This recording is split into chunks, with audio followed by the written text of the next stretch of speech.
Hi, this is John with WTI.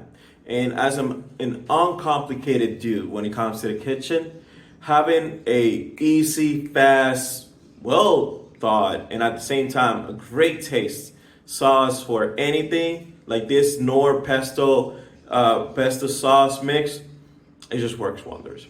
So the other day I was doing a pasta. Yeah, I cook easy things for myself. I live on my own, and I try to go in and get out really fast of the kitchen. And I use this one as a sauce mix. So I did all my vegetables. I had all my things ready, and I'll add a little bit of milk. I shouldn't do it like that. If an Italian see me, I will probably be in problem. I will, it will be a problem.